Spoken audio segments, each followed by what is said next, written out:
Okay, Assalamualaikum dan selamat sejahtera. Saya Rashika Damia binti Rozi dan kad matrik saya ialah 1068. Kumpulan kami akan membentangkan tentang projek Sprinkler Green Synergy yang penyedianya ialah Encik Fahrul Razi bin Mahir. Okey, bagi latar belakang kajian, water sprinkler ini telah diwujudkan di sebuah masjid di Malaysia. Tujuan water sprinkler itu diwujudkan adalah untuk menyiram tanaman di taman bunga komuniti di sekitar masjid hasil daripada air wuduk yang telah digunakan. Kami telah mengambil ilham daripada water sprinkler tersebut untuk projek kami dengan menambah baik fungsinya. Kami telah menggunakan air yang bertakung di sekitar bengkel dan air sinki yang telah digunakan untuk menyiram bumbung bagi menyejukkan suasana bengkel. Water sprinkler ini akan dibuka apabila PNP sedang berlangsung saja. Bagi penyataan masalah, yang pertama, statistik telah menunjukkan bahawa rakyat Malaysia telah menggunakan 222 liter air sehari per orang, iaitu melebihi 20% daripada jumlah yang disarankan oleh World Health Organization, iaitu 167 sehari per orang. 167 liter air sehari per orang. Yang kedua ialah untuk mendidik manusia agar mengurangkan penggunaan air. Dan yang ketiga ialah pelajar melaksanakan PNP dengan tidak selesa akibat bahan yang datang dari atas bumbung bengkel. Untuk objektif kajian, yang pertama ialah untuk mengitar semula air yang bertakung di sekitar bengkel. Yang kedua ialah mencadangkan penambahbaikan ke atas pelaksanaan sistem pengumpulan dan penggunaan semula air. Dan yang ketiga ialah menggunakan bahan yang berkos rendah atau kitas semula bagi menggalakkan penggunaan teknologi hijau, iaitu sistem tepisan arang atau batu kerikil. Untuk skop kajian ini akan dijalankan untuk semua warga politeknik yang menggunakan bengkel. Dan yang kedua ialah projek ini akan dihasilkan menggunakan prototipe dengan skala yang betul. Bagi persoalan kajian, yang pertama, adakah teknologi yang sedia ada mampu dibeli oleh semua orang? Yang kedua ialah sejauh mana penggunaan teknologi hijau yang ada di pasaran dapat dipraktikkan? Dan yang ketiga ialah dapatkah water sprinkler ini menambah baik sistem pengumpulan dan penggunaan semula air?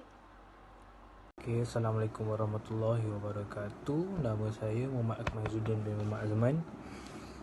Nombor pendaftaran 06 DKA 18F1063. Okay, saya nak present pasal kepentingan kajian yang kami lakukan ni. Nombor satu adalah untuk mengurangkan pembaziran air yang berlaku di bengkel. Nombor dua, dia akan memberi kesesaan kepada pensyarah dan pelajar ketika waktu pengajaran dan pembelajaran dan bengkel sedang berlangsung. Maknanya kita nak menyejukkan udara lah, bagi keselesaan kepada pelajar semua bengkel kan. Buat kat bengkel kayu, bengkel bata panas, kita nak lebih selesakan orang. Lepas tu kami nak memperkenalkan produk kami ni kepada orang ramai, produk yang murah dan mudah kepada orang ramai. Lepas tu kita ada pengenalan tentang kajian yang terdahulu. Dalam bab ni terdapat beberapa teori yang berkaitan dengan kajian ini akan diutarakan, seperti kaedah penyejukan udara, penjenihan air paip, sistem pam, gansi api dan sebagainya lah. Okay. First, kita ada kaedah keselesaan manusia menggunakan teknologi penyamanan bilik. Kita ada dua cara untuk penyejukan udara dan penyamanan, iaitu kipas dan penyaman udara ataupun lebih dikenali sebagai aircon. Kipas angin dipergunakan untuk menghasilkan angin. Fungsi yang umum adalah untuk mendingin udara, mencegah udara, ventilation, untuk mengering. Lepas tu kipas angin juga ditemukan di mesin penyejuk debu dan berbagai ornamen untuk dekorasi ruangan. Okey. Lepas tu kita ada penggunaan pemercik air di ladang. Kita ambil sistem pemercik air yang di ladang tu, satu teknologi yang digunakan bagi membekalkan air ke ladang tanaman secara komersial bertujuan untuk membekalkan air yang mencukupi bagi pertumbuhan tanaman. Pada masa kini, sistem pengairan merupakan satu komponen penting dalam pengeluaran tanaman seperti sayur-sayuran, buah-buahan dan juga tanaman kontan. Okey. Selepas kita ada kajian tentang pembaziran air dan perataan air hujan yang turun di Malaysia, mengikut statistik pada tahun 2017 yang dilaporkan oleh SPAN, Suruhanjaya Perkhidmatan Air Negara, setiap rakyat Malaysia menggunakan air secara purata 201 liter sehari. Dan dekat Selangor dan wilayah persekutuan, penggunaan air dilaporkan sebanyak 222 liter sehari bagi setiap orang, yang mana lebih 30% daripada yang disyorkan oleh Pertubuhan Kesihatan Dunia WHO, iaitu 165 pula, 165 liter, maaf saya. Okey, Assalamualaikum. Saya Muhammad Ilmi bin Muhammad Zaini, 06 DKA 18F 1086. Okey, jangkaan jumlah hujan bulanan daripada bulan Mac adalah meningkat sehingga bulan Mei dan menurun sehingga bulan Ogos. Okey, tinjauan hujan daripada bulan Mac hingga ke bulan Ogos adalah purata. Okey, terdapat dua kaedah untuk menyejukkan dan menjernihkan air tabungan. Yang pertama adalah pam oksigen. Fungsi-fungsi pam oksigen adalah ia untuk menempuhkan air dengan oksigen. Ia juga mewujudkan pengudaraan air dalam akuarium. Ia menyamankan suhu di seluruh akuarium, ataupun air tabungan. Simulasi keadaan alam sekitar yang diperlukan seperti aliran. Okey, dia juga menghancurkan bakteria-bakteria di dalam kolam. Okey, yang seterusnya adalah batu sungai. Batu sungai ini dapat menjernihkan air dan dapat menyejukkan air, seperti fungsi-fungsinya di sungai. Okey, antara bahan-bahan yang digunakan dalam menginovasikan sistem pemercik air iaitu water sprinkler ini adalah paip PVC, pam air, tangki, pam oksigen, alat sprinkler dan juga batu sungai. Okey, pengenalan kepada metodologi. Keberkesanan kajian ini adalah untuk memastikan sama ada pemercik air ataupun water sprinkler yang menggunakan air tabungan mampu untuk mengurangkan suhu di dalam bengkel di dalam bengkel atau sebaliknya.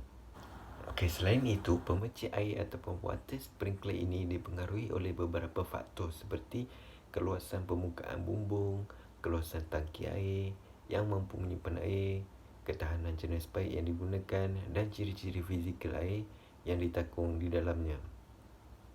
Okey, dalam memastikan pemercik air ataupun water sprinkler ini boleh berfungsi dengan baik, ia perlulah dipantau dan diurus secara sistematik dari masa ke semasa. Dengan ini, penggunaan pemercik air water sprinkler dapat bertahan lebih lama sekaligus menjimatkan kos, malah memupuk pelajar tentang kesedaran kita semula air dalam kehidupan seharian dan membudayakan aspek-aspek mengitar semula barang. Okey, carta alin metodologi adalah bermula dengan kajian literatur dan dituruti dengan proses reka bentuk, kemudian diikuti dengan proses analisis dan eksperimen, kemudian diikuti dengan proses fungsi.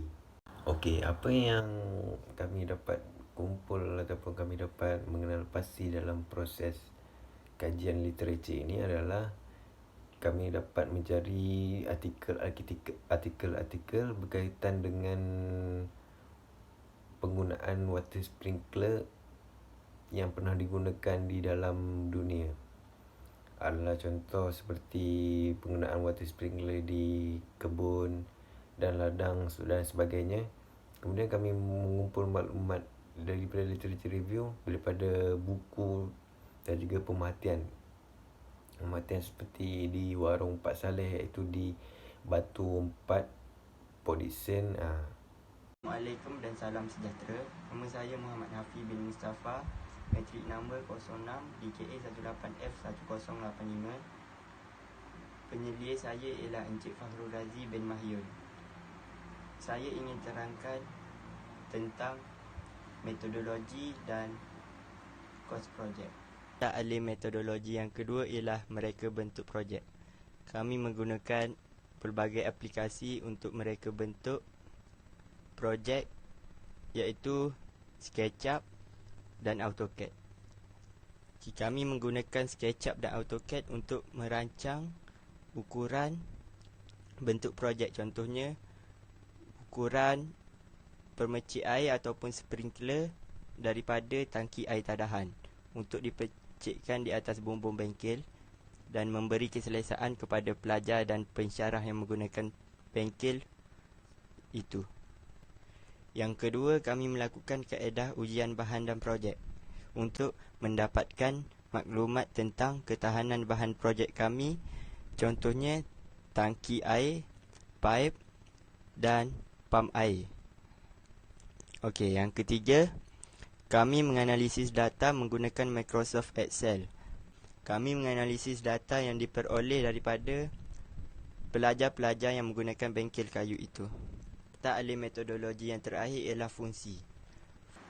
Dengan berfungsinya sprinkler sinergi green kami ini, bengkel akan menjadi sejuk dan suhu akan menurun. Seterusnya, mengitar semula air. Kami mengelakkan pembaziran air dengan mengambil alternatif lain. Disebabkan pembaziran air di Malaysia sekarang semakin meningkat, kami menggunakan air hujan untuk projek kami. Kos projek untuk projek kami berjumlah RM252 Malaysia. Kami menggunakan bahan-bahan projek kami ialah pipe PVC, permecik air, pam oksigen dan tangki air. Pipe PVC berharga RM3 hingga RM6, permecik air RM5, pam air RM150, tangki air berharga RM60 dan pam oksigen RM30. Kami mendapatkan bahan-bahan ini di pasaran online sebab harga di pasaran online lebih murah berbanding dengan harga di kedai hardware, DIY dan sebagainya. Rumusan bagi metodologi ialah, kesimpulannya, projek inovasi permecik air ini atau water sprinkler dilakukan mengikut ketepatan. Projek inovasi ini dapat memberi keselesaan kepada pengguna bengkel di Politeknik Port Dickson semasa aktiviti amali sedang dilakukan. Selain itu, projek inovasi ini juga dapat mengurangkan pembaziran air ketika sistem ini beroperasi. Projek inovasi ini juga telah menggunakan kos yang rendah dan harga yang mampu milik. Segala bentuk inovasi telah diaplikasikan di dalam projek ini supaya mengikut kehendak pengguna, dan juga projek ini boleh diistilahkan sebagai mesra alam. Rumusan bab. Pakar Sustainability Malaysia, Datuk Seri Dr. Zaini Ujang menyeru rakyat Malaysia untuk mandi hanya 3 minit bagi mengelakkan pembaziran air yang berlaku dan untuk mengurangkan peratusan penggunaan air di Malaysia untuk mengikut taraf WHO. Yang kedua, water sprinkler ini diwujudkan bagi mengurangkan taraf penggunaan air di Malaysia dan juga mewujudkan sustainable life di kalangan warga Politeknik Port Dickson, iaitu student dan pensyarah. Itu sahaja daripada saya, Hafi Mustafa. Stay safe and stay at home.